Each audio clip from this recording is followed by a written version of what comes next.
programa Saber Direito dessa semana é com a professora Jéssica Lourenço. O curso é sobre direito civil. Você tem dúvidas sobre o assunto? Mande um e-mail para a gente, saberdireito@stf.jus.br. Você também pode estudar pela internet. É só acessar www.tvjustiça.jus.br.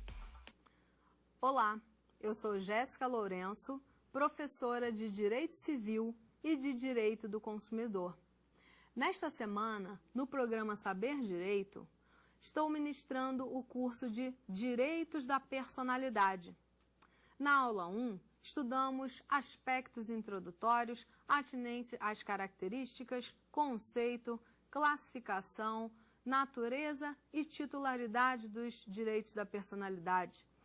A partir da aula 2, verificamos separadamente os direitos da personalidade trazidos no Código Civil, a começar pelo direito à honra e à imagem.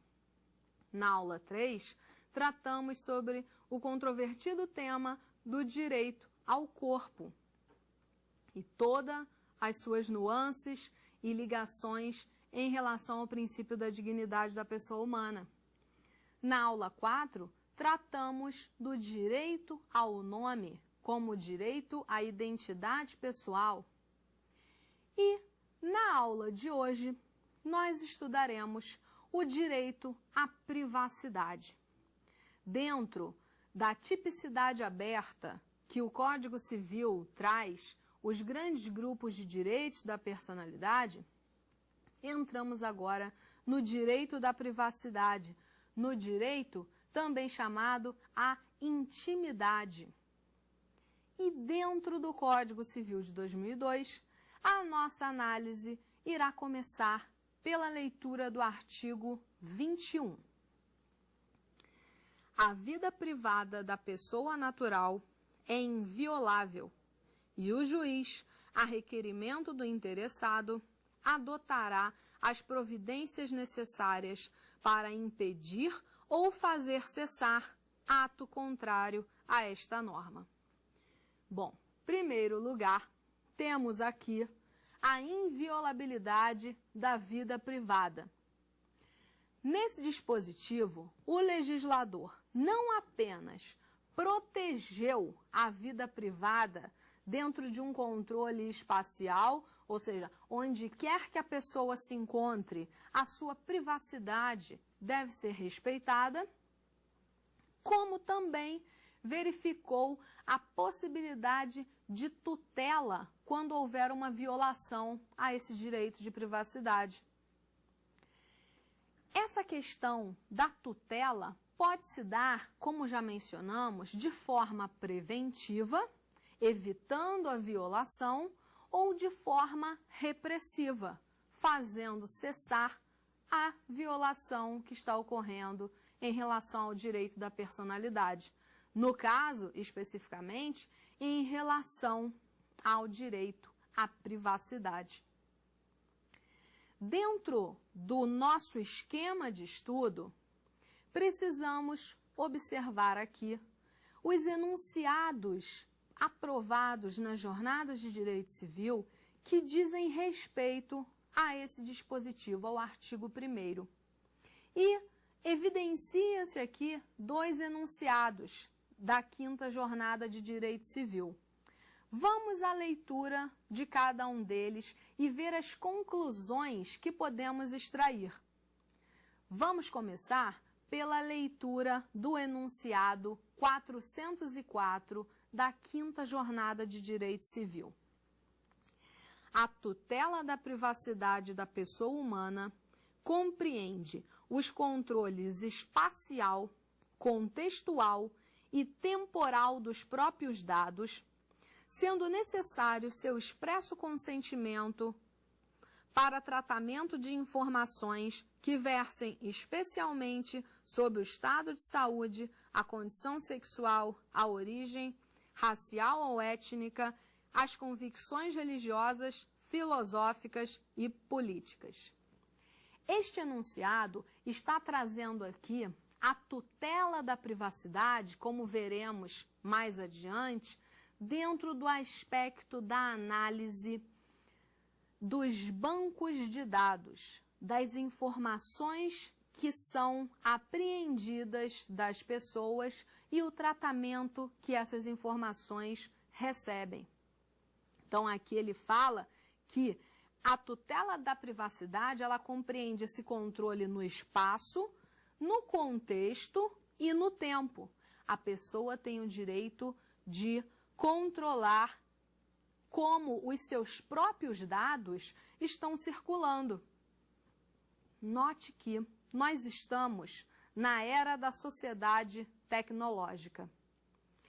E de acordo com esse boom de informações, de evolução cada vez mais rápida da tecnologia e dos meios de comunicação em massa, torna-se cada vez mais complexo o diálogo que, no entanto, se faz necessário entre o direito e a mídia, entre os veículos de comunicação e os problemas atinentes ao direito, como esse que eu acabei de apresentar, de que forma os dados pessoais são tratados por quem os detém.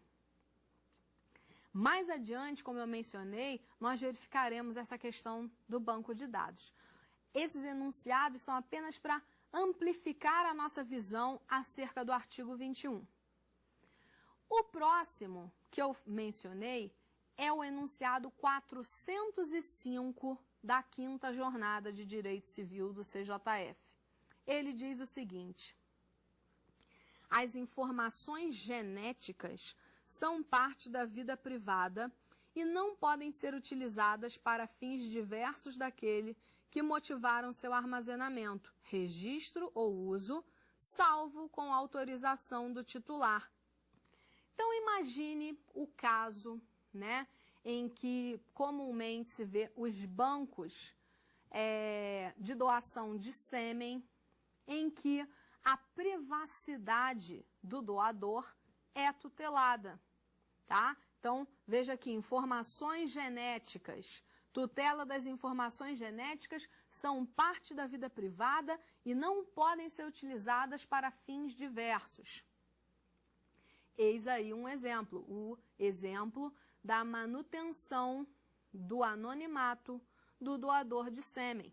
Questão também bastante controvertida quando vista em cotejo com o direito que aquela criança que nasceu proveniente daquele sêmen tem de saber a sua ascendência biológica. O direito que aquela criança tem de saber quem é, no caso, o seu pai, e o modo positivo que isso pode influenciar no seu desenvolvimento, tendo em vista que é um ser humano em formação. Então, note que não temos aqui soluções prontas, análises finais conclusivas, mas sim sempre questões em que será preciso fazer uma perfeita ponderação para que se possa chegar à melhor solução. Nesse sentido, saindo dos enunciados, a gente observa que a norma do artigo 21, ela está em plena consonância com o inciso 10 do artigo 5º da Constituição Federal, que foi mencionado lá na nossa primeira aula, que foi o grande passo na evolução dos direitos da personalidade no ordenamento jurídico brasileiro, de modo que protege-se em todos os aspectos a intimidade da pessoa e não apenas isso, concede-se ao titular a possibilidade e instrumentos para que se possa pleitear a cessação daquele ato abusivo, daquele ato ilícito. Isso porque justamente a ratio legis dessa normativização é a de resguardar o direito das pessoas em relação a eventuais intromissões indevidas de terceiros na esfera da sua vida privada. Atualmente, o tal chamado direito de ser deixado só, o direito ao pleno isolamento, o direito a estar só em si, ele encontra-se, na verdade, tendo que ser visto sob um outro viés. Quem bem trata disso é Stefano Rodotà. E, pelos avanços tecnológicos, nós verificamos que o uso cada vez maior de lentes teleobjetivas de longo alcance, de binóculos potentes, interceptações telefônicas, né, os grampos telefônicos, divulgações de enfermidades e diversos abusos que são cometidos no âmbito da internet, afigura-se cada vez mais complexa a tutela da privacidade no direito brasileiro. Então, vamos lá ao conceito de privacidade. O que vem a ser, então, privacidade? Essa noção remonta à sociedade burguesa norte-americana do final do século XIX. E a primeira noção de privacidade foi tida justamente como essa acepção do direito a estar só. Privacidade seria o direito a estar só, e é claro que esta acepção vem sendo superada com o direito contemporâneo. Como eu mencionei, Stefano Rodotà, ele leciona que, na atual sociedade da informação, tendem a prevalecer definições mais funcionais desse conceito de privacidade, sendo que essas definições, em diversos modos, vão fazer referência à possibilidade do sujeito conhecer, controlar e monitorar os seus dados que se encontram em fluxo. Como assim? Dentro da sociedade da informação, a pessoa teria até mesmo o direito de interromper o fluxo de informações que referem-se a si mesma.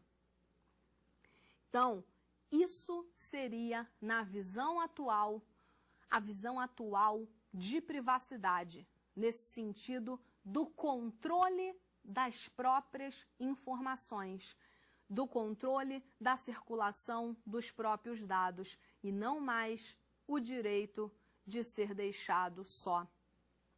Então, essa visão moderna é importantíssima, principalmente em relação aos novos problemas que a dinâmica social apresenta diariamente aos tribunais.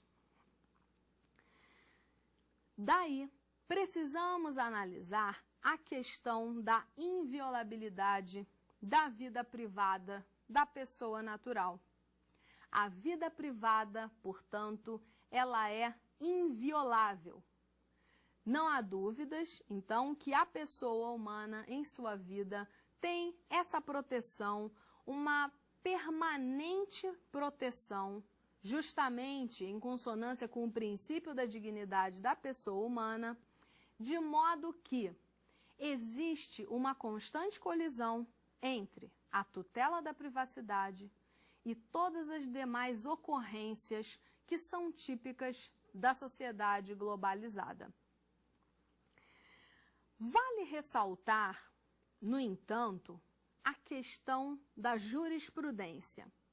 A doutrina e a jurisprudência, elas entendem não ser a privacidade um direito em si absoluto, já que a proteção desse direito, a proteção do direito da privacidade, ela poderá ser afastada em determinadas situações, em virtude de razões plausíveis que venham a superar o direito individual daquela pessoa, como, por exemplo, se estivermos falando de alguma questão que diga respeito ao interesse público. Deverá ser privilegiado o interesse público, nesse caso, em detrimento do direito à privacidade individualmente considerado daquela pessoa. Então, toda a análise ela deve se pautar dentro de parâmetros que levem à funcionalização dos institutos em plena consonância com os ditames constitucionais. Vamos agora para uma pergunta.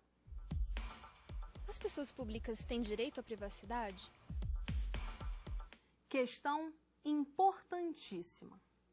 Em primeiro lugar, como eu venho ressaltando desde as aulas anteriores, né, que cotidianamente existe a referência à pessoa pública, mas sempre é bom ressaltar que, tecnicamente, o mais correto seria falar em pessoa notória, porque as pessoas elas são, por natureza, privadas. Feita essa ressalva, que eu sempre procuro mencionar, como fica a questão da privacidade das pessoas públicas? Elas têm, então, esse direito? Pense, como toda pessoa, ela tem personalidade. Se tem personalidade, ela tem a proteção dos direitos da personalidade. E ainda mais, por ser uma pessoa notória, as celebridades, as pessoas famosas, elas estão muito mais expostas a riscos de violação à sua privacidade, à sua intimidade, do que as demais pessoas. E seria um enorme contrassenso não tutelar a privacidade das pessoas notórias. Assim, respondendo à pergunta, as pessoas notórias têm direito à personalidade, sim, têm direito a, em caso de violação aos direitos da personalidade, se utilizarem da efetiva tutela, seja preventiva ou repressiva, e, se houver dano, o direito à respectiva indenização, ao ressarcimento. Assim, o direito deve muito mais fortemente proteger essas pessoas que se encontram, pela sua profissão, pelo que exercem, mais expostas a violações. Portanto, as pessoas notórias, elas têm direito à personalidade, à proteção dos direitos da personalidade, e são as que também sofrem grande número de violações em virtude daquela questão que eu mencionei quando estudamos o direito à imagem, da falsa parametrização de pessoa pública e lugar público. Por quê? Porque há quem se utilize do argumento dos parâmetros de local público e pessoa pública para o uso desautorizado da imagem daquelas pessoas. E você acaba invadindo, de certa forma, a privacidade. Note que muitas vezes mais de um direito da personalidade é violado com uma determinada conduta, como nesse caso que eu estou falando, uma ofensa à imagem e à privacidade. Invadiu a privacidade, publicou uma imagem. Então, é preciso sempre verificar que essas pessoas estão muito mais expostas a esses tipos de risco e, por isso, merecem ser tuteladas.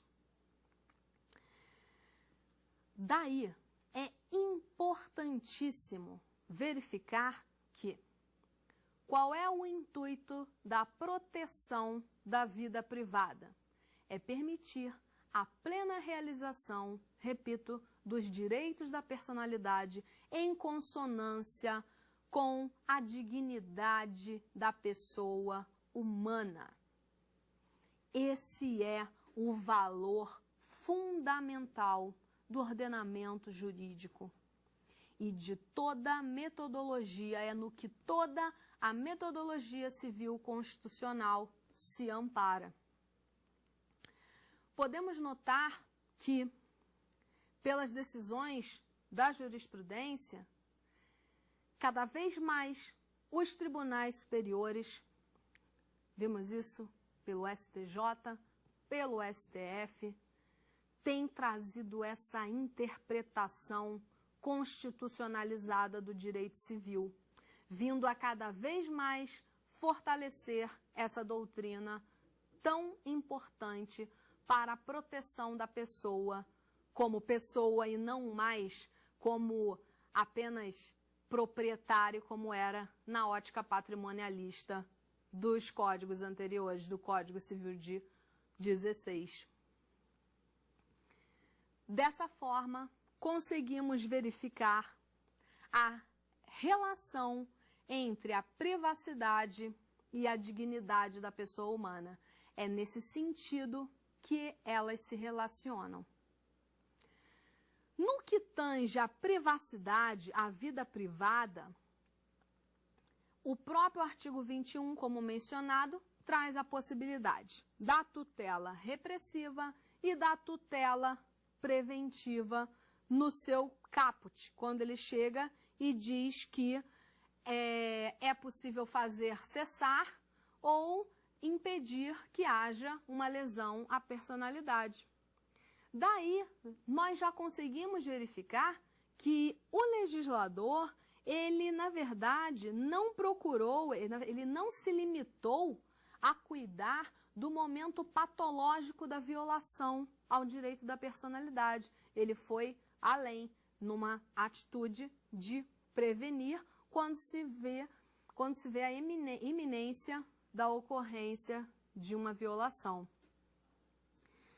Nesse sentido, o direito brasileiro, ele não abriga uma questão importantíssima chamada teoria do consentimento implícito. Por que estou falando isso? Porque se eu estou falando da tutela da privacidade, para a vida de uma pessoa ser divulgada por meio de uma imagem, de um vídeo, é necessário a devida autorização, a autorização prévia. Quando eu digo que não se admite a teoria do consentimento implícito, significa dizer que, em relação às pessoas que aparecem em locais públicos, isso não significa dizer que, por ali elas estão sujeitas a serem retratadas e que estejam conscientes disso. Então, não se abriga a teoria do consentimento implícito em relação a pessoas que aparecem em locais públicos. Essa teoria de consentimento implícito entende que as pessoas que estão em ruas, parques, assistindo uma partida de futebol, um show, elas se expõem ao risco da publicidade, de modo que podem sair acidentalmente num filme ou numa fotografia. Ou seja, o fato de estar na rua não vai significar que a pessoa tenha consentido que a sua imagem venha se tornar pública, possa ser retratada de forma pública, principalmente se isso gerar algum embaraço, alguma espécie de constrangimento. Daí que nós temos aquele ponto da falsa parametrização da pessoa pública e do local público. Não é porque se trata de uma pessoa notória que onde quer que ela esteja, ela poderá ser fotografada. E isso, para a publicação, dispensa a sua autorização. De toda forma, sendo pessoa notória ou não, haverá a necessidade de autorização. O uso das lentes cada vez mais potentes, sendo capazes de fotografar no interior das residências, é completamente abusivo. Está adentrando na vida privada da pessoa. Quando está na rua, tendo invadido a sua privacidade, temos também a questão do falso parâmetro do lugar público. Não é porque está num local público que pode ter aí uma carta branca para sair retratando a pessoa na condição em que estiver. Então, deve ser sempre utilizada a técnica da ponderação para não se violar o direito à privacidade das pessoas. Vamos agora falar sobre outro ponto importantíssimo, que diz respeito à proteção dos dados pessoais e à existência de bancos de dados. O direito à privacidade, na atualidade, ele abrange não apenas a proteção da vida íntima, da vida privada, mas também a proteção dos dados pessoais. Atualmente, o direito à privacidade não é mais visto apenas naquela esfera do direito de estar só, como vimos, mas no direito de controlar os seus dados, de verificar o ambiente em que seus dados circulam, de ter um controle sobre as informações que empresas detenham. E também, nesses dados, se incluem características físicas, características genéticas, religião, saúde, se a pessoa tem alguma moléstia grave. E a privacidade, ela sendo definida como direito ao controle dessa coleta e da utilização dos próprios dados dos próprios dados pessoais, ela vai impor deveres não mais apenas negativos, não mais deveres apenas de abstenção, mas ela vai impor deveres positivos, ou seja, não existe mais só o dever de não se intrometer na vida alheia, dever de abstenção, mas também o dever positivo, no sentido de solicitar prévia autorização para o uso do nome da pessoa em determinado cadastro, em determinado banco de dados. Nós observamos atualmente com frequência, na realização dos mais variados cadastros que às vezes nos são propostos, que se nós não fornecermos certas informações sobre o nosso perfil, sequer conseguimos ir para a etapa subsequente do cadastro. E aí entra a questão dessa coleta de informações que tem o fim específico de trazer um perfil do consumidor. Eles, traçando as empresas, a iniciativa pública, privada, dependendo da esfera, traçando um perfil do consumidor, ela pode pautar melhor a sua política de marketing, ela pode pautar melhor o spam que envia para o seu e-mail, ela vai ver o seu perfil de consumo por meio dos cookies, nós vamos falar, uma série de questões que eles passam a ter conhecimento em virtude das informações que nós mesmos fornecemos quando preenchemos determinados cadastros e não nos damos conta. Então, toda essa questão da proteção dos dados pessoais deve ser analisada em conjunto com a questão desses bancos de dados e o que será feito com esses dados que dizem respeito à nossa natureza. Infelizmente, o Código Civil de 2002 não trouxe um dispositivo falando sobre os bancos de dados. No entanto, o CDC, no artigo 43, disciplinou, buscou proteger a privacidade do consumidor, o artigo 43 protegendo esse vulnerável. E lá ele diz o seguinte: o consumidor, sem prejuízo do disposto no artigo 86, terá acesso às informações existentes em cadastros, fichas, registros e dados pessoais e de consumo arquivados sobre ele, bem como sobre as suas respectivas fontes.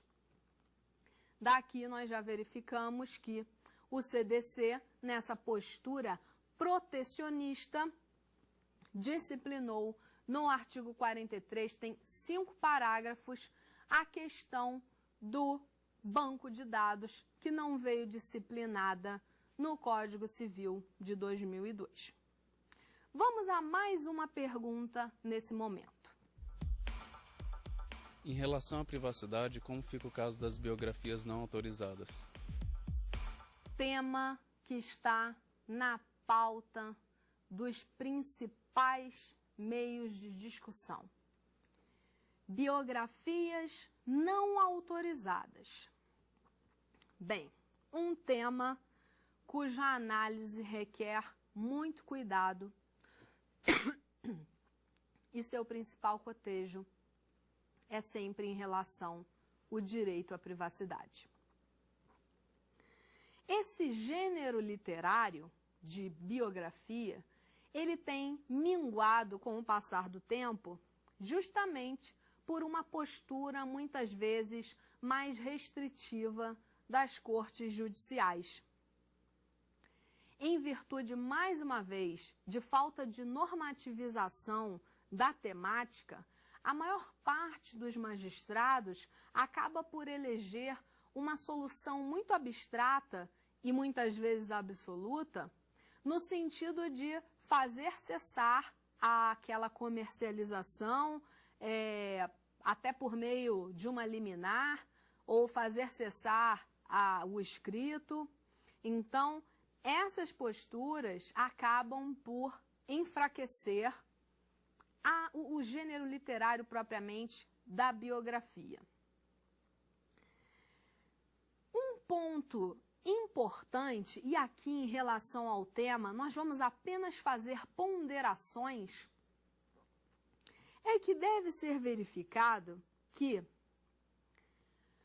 quando o biografado autoriza ao biógrafo que seja realizada a sua biografia, surge a questão de que, eventualmente, poderia acontecer do biógrafo, quando estivesse escrevendo a biografia, apenas escrever coisas que fossem do agrado do biografado, justamente para contar com a prévia autorização. E o que muitos historiadores falam em relação a isso é que, será que seria uma biografia legítima, já que nós estaríamos lendo algo que estaria perfeitamente delimitado de acordo com o que o biografado quer que os outros saibam a seu respeito? Esse é um ponto que é levantado. Além disso, sempre quando há a falta de normativização, nós precisamos nos valer de parâmetros, de critérios para ponderar até que ponto haveria uma ofensa ou não a um direito da personalidade. Então, verificando o caso concreto, trechos da biografia, precisamos verificar alguns critérios. Os critérios seriam os seguintes: o grau de interesse do público no fato que está sendo relatado, o grau de conexão entre esses fatos e a trajetória pública do biografado, se tem alguma ligação de fato, o grau de descrição que foi atribuído ao fato pelo biografado, a intensidade da repercussão emocional do fato sobre o biografado e o modo que o fato foi descrito. Sempre o modo em que algo é retratado influencia de maneira importantíssima. Além disso, é preciso verificar também o cuidado que foi adotado pelo biógrafo na apresentação das versões do fato, seguindo, é claro, o dever que o biógrafo tem de sempre apresentar os dois lados, e mais lados se tiver, muitas vezes tem mais de dois. Então, esses são parâmetros que, à primeira vista, devem ser observados pela jurisprudência. Muito ainda precisa ser maturado nesse terreno. Em relação à jurisprudência, como ocorre na jurisprudência, essa análise pormenorizada precisa ser feita, coisa que, em momentos iniciais, os tribunais não hesitavam em simplesmente conceder liminares e fazer cessar a divulgação, a comercialização daquela determinada obra e mandava recolher tudo. Dessa forma, é preciso verificar sempre isso, que exigir uma prévia autorização pode desfigurar a real história do biografado. Por outro lado, também não resta dúvida que o direito é incontestável que o público tem à informação, ele vai se limitar a aspectos públicos que digam respeito à vida do biografado. Mas é claro que existem aspectos privados da vida de um ídolo que podem interessar ao público, aos seus seguidores, como a sua vida comportamental, seu estilo de vida, e nesse ponto você acaba ingressando na privacidade. Então, essa utilidade ao público, ela deve ser ponderada face à proteção da privacidade daquela pessoa que está sendo retratada. Sempre essa verificação, essa informação que está sendo passada por meio da biografia é útil o suficiente para que se passe por cima um pouco da privacidade do biografado? Não sei. O caso concreto é que vai delinear. São situações que, casuisticamente, deverão ser resolvidas quando levadas ao judiciário e, muito mais, à análise pelos tribunais superiores, notadamente o STJ e o STF. Bom, ainda temos o caso de biografias póstumas. No caso em que a pessoa já faleceu e alguém precisa autorizar. Como se faria isso? Seria necessária a tomada de consentimento de todos os herdeiros? Um tema, mais uma vez, muito delicado, até mesmo porque sabemos que as questões atinentes à família e a direito das sucessões muitas vezes envolvem problemas, discussões, desentendimentos. E, caso não houvesse um consenso, uma deliberação quanto a autorizar ou não, seria um procedimento demorado, complexo.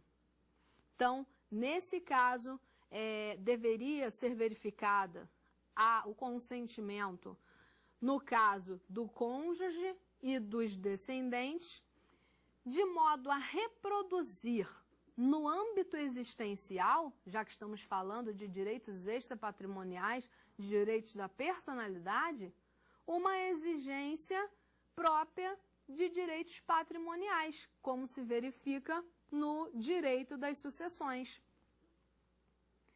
Então, a questão das biografias não autorizadas é um tema que precisa de uma forte influência da jurisprudência, uma atuação firme nos casos concretos, sempre se valendo da técnica da ponderação quando temos dois interesses juridicamente relevantes em conflito, que no caso é o direito à informação e a tutela da privacidade. Outro tema muito importante diz respeito à privacidade na internet. Como fica a privacidade na internet? Hoje, cada vez mais complexo se torna entrar num site e não ter todo o seu caminho percorrido e praticamente gravado por servidores. Vamos analisar aqui especificamente o problema do spam e também dos cookies. Spam são mensagens que são enviadas de forma eletrônica para vários destinatários. Em sua maioria, são mensagens de conteúdo publicitário e, na verdade, ela representa um dos maiores inconvenientes da comunicação virtual. E diversos países têm editado normas para coibir a questão do spam. Ainda não temos no ordenamento jurídico brasileiro uma edição nesse sentido. No Brasil, embora estejam atualmente em tramitação no Congresso Nacional projetos de lei que se ocupam sobre esse tema, spam especificamente, eles ainda não foram objeto de uma regulação específica. Além disso, outro problema tormentoso diz respeito aos cookies. Cookies, eles são uma espécie de dados que são trocados entre um servidor de uma certa página da internet e o computador do internauta. Quando você acessa, esses cookies são o que permitem que aquele determinado site saiba, por exemplo, automaticamente o seu login e a sua senha. Fica ali armazenado no computador. Ocorre que esses cookies, eles são utilizados também com fins publicitários. Eles percorrem todo o perfil do usuário naquele computador e passam até mesmo a enviar para o seu e-mail ofertas de produtos. Quem nunca se deparou com a seguinte situação? Você entra num site na internet, por exemplo, para a compra de um tênis. Você vai comprar um tênis. Está pesquisando, olhando e decidiu não comprar, apenas olhou. No dia seguinte, pode abrir um site, qualquer um. Na área lateral, terá ali a publicidade específica em relação ao que você procurou. Tênis e demais circunstâncias do tipo. Nesse sentido, podemos verificar que a questão do spam é tão problemática quanto a dos cookies. Eles estão intrinsecamente ligados a partir do momento que, quando o usuário ele é completamente rastreado na internet, ele tem, mais uma vez, o seu perfil traçado e empresas disso se utilizam para o envio de ofertas em relação a produtos e serviços. Note, então, que cada vez mais a nossa vida privada está devassada na internet. Mas é importante saber que a privacidade deve ser tutelada. É preciso que sejam criados mecanismos mais eficientes, seja de forma de tutelar preventiva ou repressivamente, as invasões de privacidade no âmbito da internet. Outro ponto importante diz respeito aos sites de busca. Quando você coloca o seu nome, já experimentou colocar seu nome num site de buscas e ver as informações que aparecem a seu respeito na internet?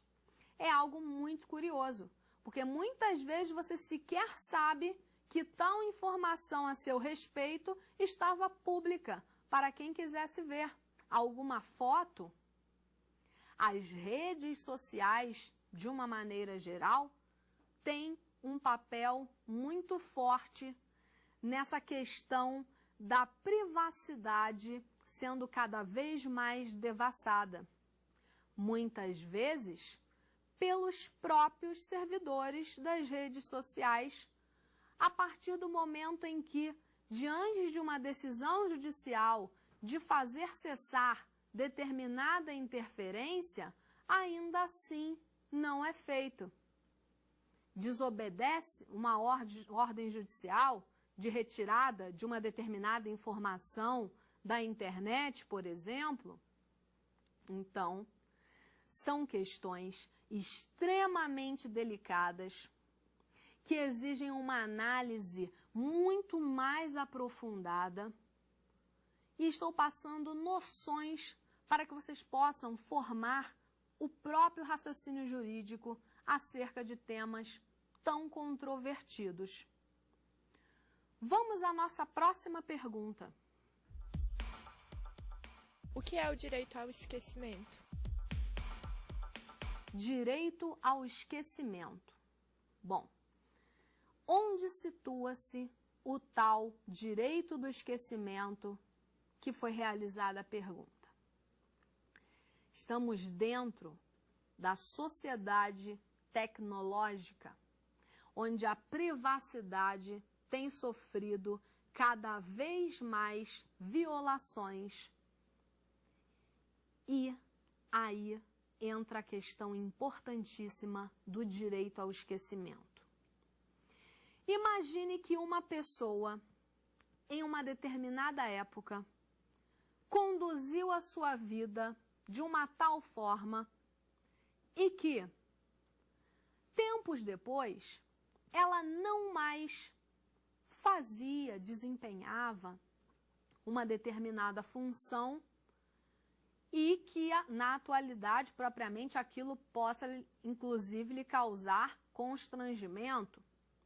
Imagine alguém que cometeu um grave crime anos atrás e, tempos depois, aquilo é veiculado pela mídia, tempos depois mesmo, fazendo renascer um tema que praticamente já havia, entre aspas, caído no esquecimento. Daí entra o chamado direito ao esquecimento. A partir dessa reformulação da ideia de privacidade, deve-se refletir acerca da possibilidade da pessoa limitar a autonomia dos órgãos de imprensa em relação às suas próprias informações, em relação às suas informações pessoais. Mesmo que sejam informações oficiais e verídicas a respeito dessa pessoa. Sempre, é claro, em especial, numa situação em que no passado essa pessoa foi, de alguma forma, hostilizada. A questão que se coloca a saber é se a qualquer tempo a pessoa poderá ser cobrada por atos que foram cometidos há épocas atrás, há tempos atrás. Isso pode constantemente fazer renascer. Imagina o caso de alguém que cometeu um grave crime, já cumpriu a pena, isso já passou muito tempo. E a todo momento isso é trazido pela imprensa, seja num programa, seja numa reportagem.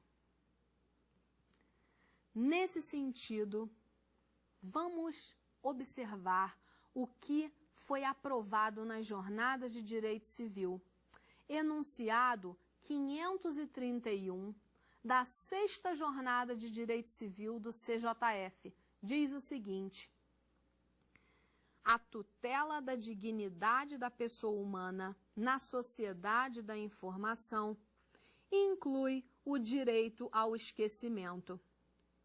Então, é importante lembrar, claro, que o direito ao esquecimento, ele teve a sua origem histórica justamente nesse campo, no campo das condenações criminais. E ele surgiu como parcela importante do direito dos ex-detentos à ressocialização. Como que eles poderiam se ressocializar se a todo momento viesse à tona aquele fato que foi praticado, aquele crime, mas que já foi cumprida a pena? Seria a eterna estigmatização da pessoa. Além disso, não se atribui, pelo direito ao esquecimento, não se atribui a nenhuma pessoa o direito dela reescrever a própria história ou modificar fatos que por ela foram praticados, mas apenas verificar com que finalidade aqueles fatos estão sendo relembrados e ter o direito ao esquecimento.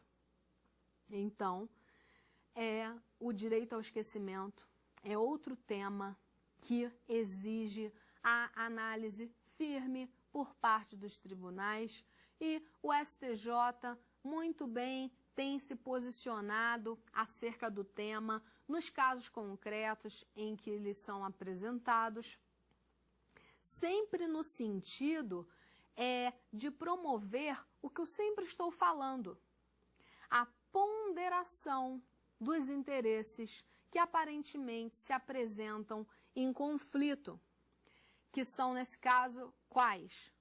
A liberdade de informação e a privacidade da pessoa, no sentido de que, embora aquele fato tenha ocorrido, deixa esse fato no passado, porque ao passado ele pertence. Então, é nesse sentido que se dá o direito ao esquecimento. E temos ainda, nesse aspecto controverso da privacidade, um outro ponto para finalizarmos o nosso estudo. Diz respeito ao uso de microchips. Uso de microchips subcutâneos. Como fica essa questão em relação à tutela da privacidade? Bem, um outro setor importante é essa questão de verificar a autonomia da pessoa, a autonomia corporal, né? Porque colocar um chip subcutâneo também está mexendo com o direito ao próprio corpo. Então, seria uma ofensa, se fosse o caso, né? Ao direito ao corpo e à privacidade. E muitas vezes verificamos que essa questão dos microchips podem servir para coisas boas, como para violar a privacidade. Pode servir para o monitoramento de pacientes, para o controle de bovinos, principalmente depois do mal da vaca louca, o controle de cada animal, o histórico e a identificação do respectivo proprietário. Mas também esses microchips podem ser utilizados em boates. Como assim? No sentido de que, por meio daquele microchip que estaria inserido subcutaneamente na pele, servir como um cartão de consumação para a boate. Então, você consumiu lá o refrigerante, a bebida alcoólica, era como se fosse passava aqui a mão, né, suponhamos que estivesse aqui, e debitou. Era só o que faltava colocar os dados do cartão de crédito na outra mão e pagar em débito com a mão. Então, são questões que violam a privacidade frontalmente em determinados casos. A conclusão que eu quero chegar falando dos microchips é que não se pode utilizar do argumento dos avanços tecnológicos para promover, na verdade, verdadeiras violações à privacidade e, assim, ferir frontalmente a pessoa humana em sua dignidade. Fizemos, então, um apanhado geral de todo o controle e direito da privacidade É claro que muitos outros problemas são verificados, mas de forma a contextualizar bem, nós vimos aqui o conceito de privacidade no viés tradicional e no viés moderno. Vimos também como que deve ser o parâmetro para verificar se houve de fato uma afronta à privacidade, o conceito de privacidade, como se dá a tutela, questões controvertidas como o uso de microchips, os dados e os bancos de dados e finalizamos com a questão das biografias não autorizadas. Eu agradeço a sua atenção durante todo o nosso curso. Um forte abraço e até a próxima. Você tem dúvidas sobre o assunto? Mande um e-mail para a gente, saberdireito@stf.jus.br. Você também pode estudar pela internet. É só acessar www.tvjustiça.jus.br.